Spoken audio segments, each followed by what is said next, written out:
carry. And yet, the entire third chapter is a treatise on action, on how to act dynamically, how to find this energy, the enthusiasm, the excitement in action. Most of us find work a drudgery, boring. See, because most of us do repetitive actions. And how can you find excitement in repetitive actions if you're doing it just for the sake of doing the action? How do we know that we're all bored? So much frenzy yesterday. All the roads were jammed, traffic jam. Why? Long weekend. And before the long weekend starts, everybody gets excited because it's a long weekend. And the irony is, best part of the long weekend you spend on roads, getting from one place to the other. There's no enthusiasm, there's no excitement towards work. And here is the Gita which inculcates this tremendous energy for action. Yet we think that the Gita is taking away action from us. So let's take a look at verses 8 and 9 of chapter 3. Niyatam kuru karma tvam karma jayo ya karmanaha sharira yatra pichate na prasiddhyeda karmanaha yajñarthat karmanonyatra lokoyam karma bandhanaha tadartham karma kaunteya mukta sangha samachara. First of all, he says, perform your niyatam karma, perform your obligatory action. For action is superior to inaction. It is not possible to even sustain the body if you stop acting. Emphatic endorsement of action. And yet we believe spirituality means inaction. What kind of action should we perform? Niyatam karma, obligatory duty. This country from time immemorial has survived the onslaught of time, and it is the only civilization in the world with an unbroken long history, because through centuries, generation after generation of young Indians were brought up to shun mediocrity, pursue excellence through the performance of niyatam karma, obligatory duty. In no other society is obligatory duty highlighted in such a way. And yet today we look at obligatory duty as drudgery. The moment your attitude towards an obligation is drudgery, it means there's something very wrong with the way you're looking at it. How should we perform niyatam karma? How should we approach obligatory duty? Obligations should be pursued with enthusiasm. You should look forward to an opportunity to perform your obligation because you're acutely aware of the fact that you are deeply indebted to society. You're indebted to your family members, you're indebted to society, you're indebted to the nation for all that it has provided you. You're indebted to nature. What a wonderful world has been created for every one of us to enjoy. Every morning you wake up and hear just the chirping of the birds. There's a beautiful orchestra that's playing out before you every day. You don't see it because it's come for free. You're so used to paying a price for everything that anything that is available free you have no value for. Not only do you have no value for it, you don't even listen. You don't hear because you're so full of your own wants, desires, greed. You're so full of the fact that you don't have one or two things. But you never realize that the one or two things that you don't have are perhaps the things that you don't need, and therefore they have not been given to you. Because everything that we need from the day we are born till the day we die is perfectly orchestrated, beautifully harmonized and presented to us in such a way that we, in fact, It's provided to us so abundantly that we don't realize it. And a person who understands this feels grateful for it and then gets into payback mode, wants to pay back. There is this urge to serve, urge to repay, urge to make good this huge debt that every one of us owes to the totality. And when you perform your actions backed by this attitude, whatever comes out of you will be perfect.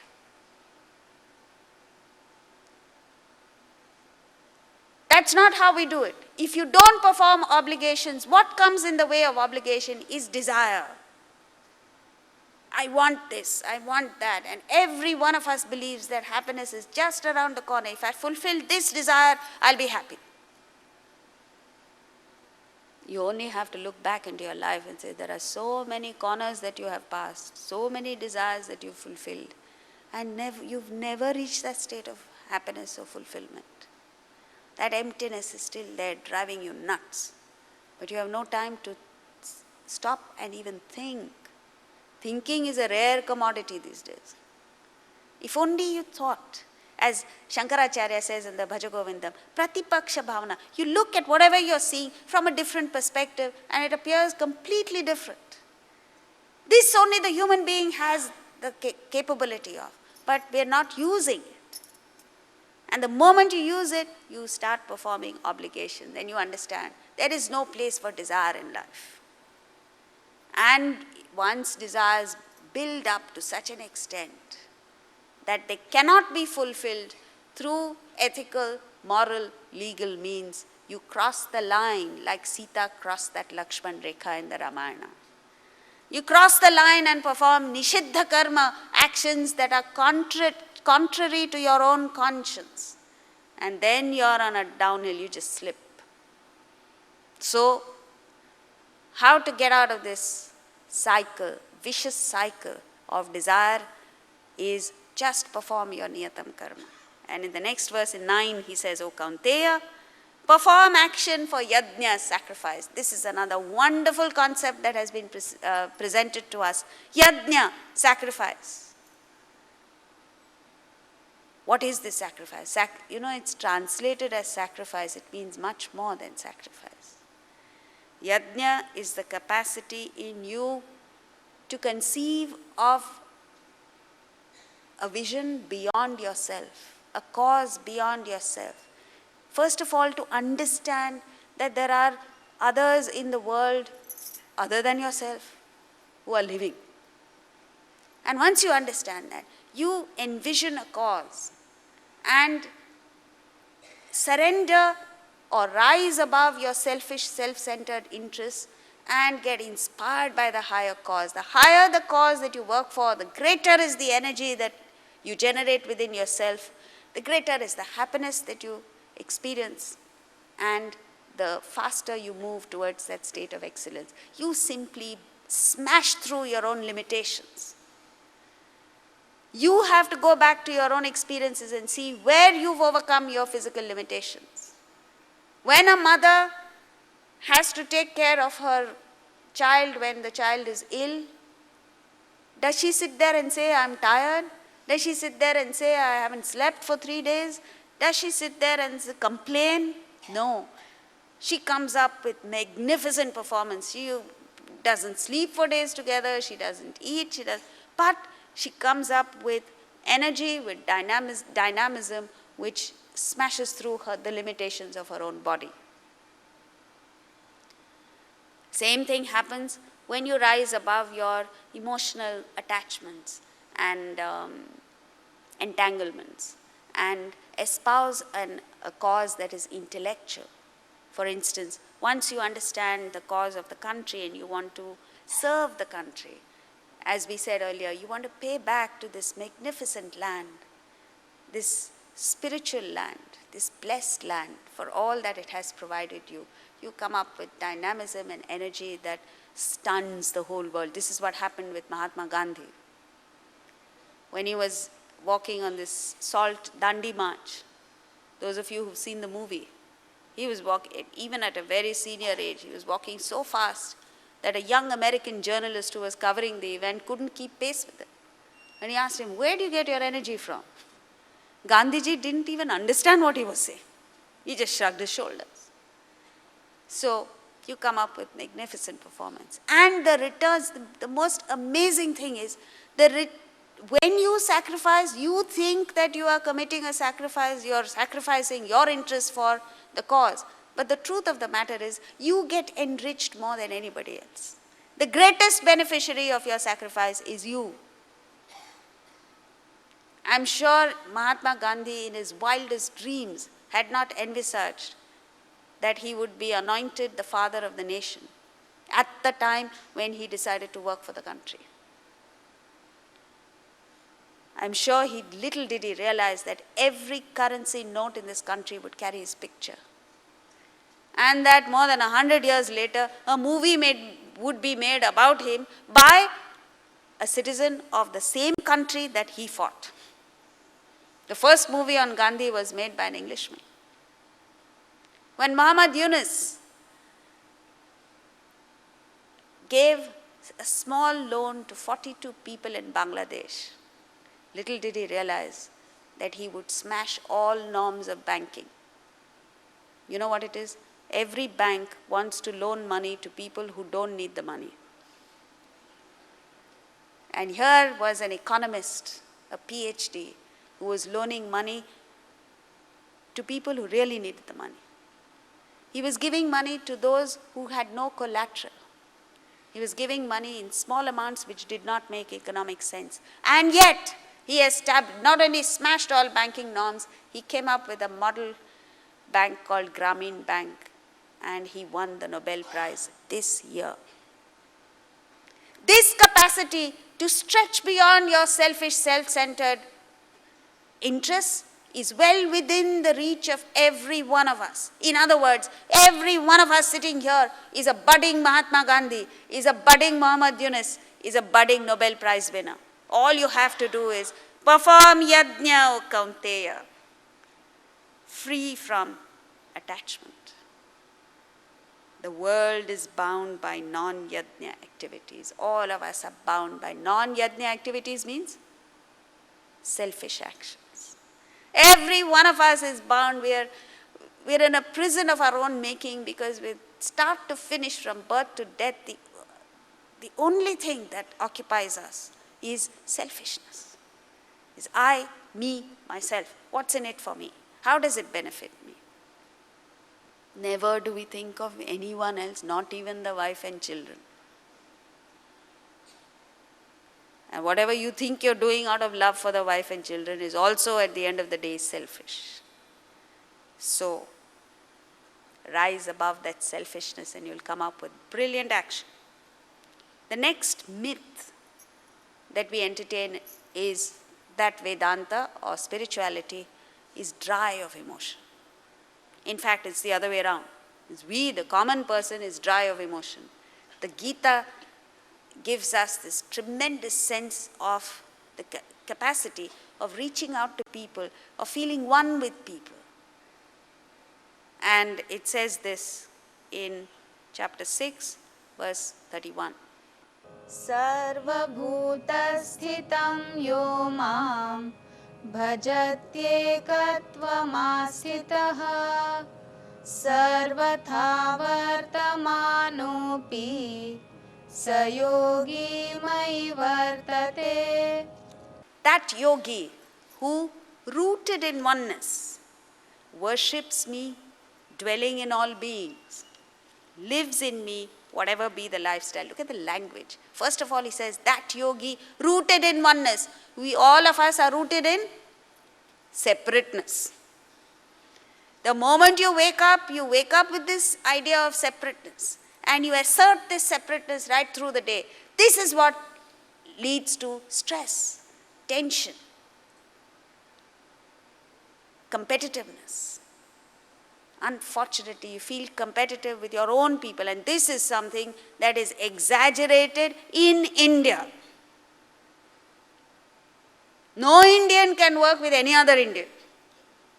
Individually, we excel. You put two Indians together, they will excel at pulling down each other. Because we don't have the sense of oneness. And yet, this is the country that established this concept of oneness. Look at the language, rooted in oneness. Once you're rooted in the oneness, worships me means worships God. Where? Not in a temple, not in a church, not in a mosque. Worships me dwelling in all beings. What a wonderful concept. If you feel that oneness with another, even with one person, you will worship that person. Whoever that person is. And a person who has this capacity to see oneness with even one individual, he rises.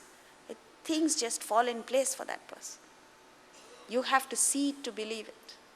I'm sure in the experience of every one of us, we have come across at least one individual who may not be brilliant, who may not be academically great, who may not be MBA, great in business, who may not be wealthy or good looking or anything. He may not have any attribute, but he will have that attribute of feeling one with people. And everything falls in place for that person. All that you have to do, it reminds me of a statement in the Bible which says, "Blessed are the pure in heart, for they shall see God." So simple. And yet you try it. The thing that will come up first is separateness. And the moment you feel separate, you neither can worship anybody, you can't worship God, forget worshipping other people. And the most important thing is you get tormented because you feel insecure, you feel threatened, you feel the need to protect yourself when there is no need whatsoever. The truth of the matter is nobody is against you. Nobody is gunning for you. For the simple reason that everyone is too occupied with themselves to worry about you. Unnecessarily you believe people are getting after you. And the security comes in life. You see, everything is uncertain. But a person who feels this oneness with people is secure. So he says, such a person lives in me, whatever be his lifestyle. So to be spiritual, you don't need to change your lifestyle, you don't need to change your wardrobe, you don't need to change the place you're living in, you just need to change your attitude towards people.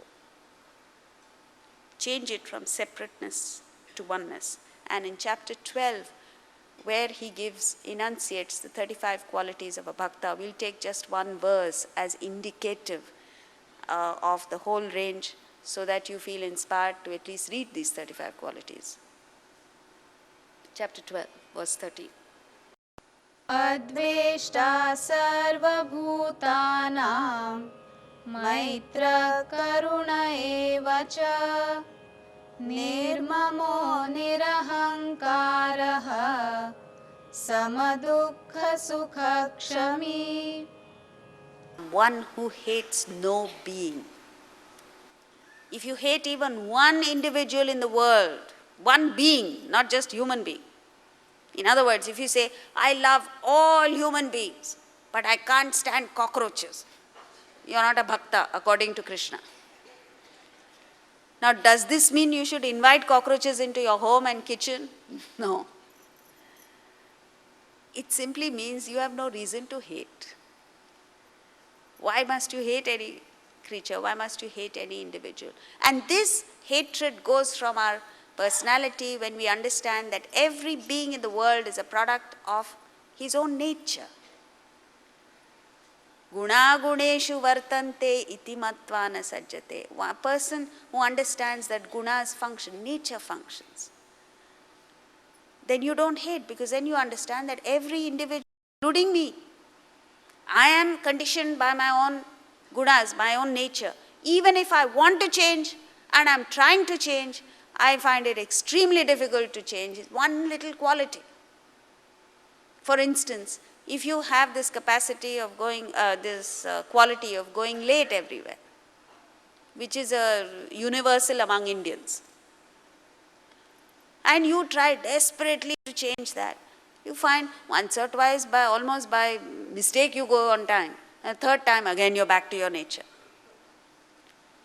So you find it so difficult to change yourself. How can you expect another individual to change And that too because you demand the change. He doesn't want to change. You are demanding the change. How can you expect other people to live up to your expectations and your standards and norms? And then you say, I hate the person. So, hatred has no place if you understand. In fact, love is nothing but understanding. When you understand a person for what he or she is, accept the person for what he or she is. No demands from your side whatsoever.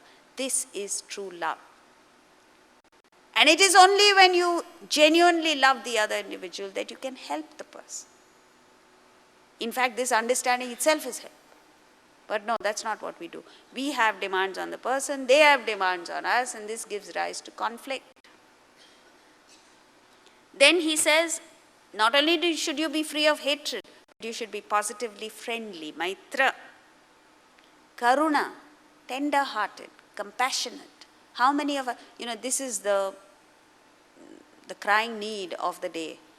Because in a country where we are supposedly achieving economic development and people are talking about us, are we compassionate towards those who are less privileged than us, who don't have the same facilities that you and I have?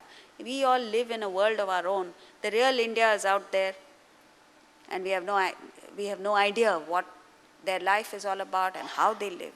So there has to be compassion, a feeling for people who are less privileged in society, in the world. Free from mindness and ego, equal in pain and forbearing. So this is as far as in short, the Gita develops very deep feelings, genuine feelings. And once you have this feeling of oneness, all conflict breaks down. In the world today, you find this great deal of scientific and technological development, but all this is getting nullified by all the wars that people are fighting across the world. So the technology that is meant to make our lives easier and happier is in fact creating a great deal of suffering. This is because the scientists who came up with all these inventions and discoveries did not bargain for the fact that we are going to use it to further our sense of hatred. So this is the crying need today.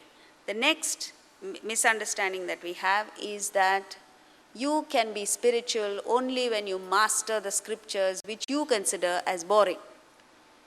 So you have to sit there and study boring scriptures, only then you can be spiritual. Yet the Gita itself, for instance, the 13th chapter which speaks of Jnana Yoga, the path of knowledge, speaks of knowledge as being completely different. Nowhere does it say you have to master the Vedas or the Bhagavad Gita for that matter. Then what are the qualities that you need? Chapter 13, verse 28. समं सर्वेषु भूतेषु तिष्ठन्तं परमेश्वरं विनश्यत्स्व विनश्यन्तं यः पश्यति स पश्यति. He says, Yaha pashyati, saha pashyati. One sees, who sees the Supreme Lord dwelling equally in all beings, the imperishable among the perishing. So, what makes for spiritual development, what makes for knowledge is the capacity to see the imperishable in the perishable objects and beings of the world. If you look around in the world, you see everything perishes with time. And yet, all of us, consciously or unconsciously, are looking for something that does not perish, something that does not fade away with time. The capacity to see the distinction between the perishable and the imperishable is knowledge, not mastery of the Vedas. There are people who know the Vedas backwards and forwards. There are people who have mastered the Gita and all kinds of scriptures. But when you look at them, the way they live life, they have no clue what's happening around them. So when you don't have this capacity to distinguish between the two, what happens is, you project a permanence onto impermanent things. And when they go, you fall apart. The ability that Krishna had, for instance, to interact with the world, to enjoy this interaction with the world, and to engage with the world actively, fully, completely, yet carry this conviction that everything in the world is temporary. And I have nothing to do with any of it. Padma patram ivambhasa. You carry on in the world like a lotus leaf in water. No aspect of the world touches you because you have identified with the permanent aspect, and the only impermanent aspect in the world is Atman, means you, yourself. But we have got so carried away by the enchantments of the world that we have neither the time nor the inclination to look within and capture this permanent. As long as our attention is on the world, we will never be happy. We will be tormented, traumatized. Sita in the Ramayana epitomizes the individual, you and me. As long as her attention was on Rama, Rama signifies Atman, she was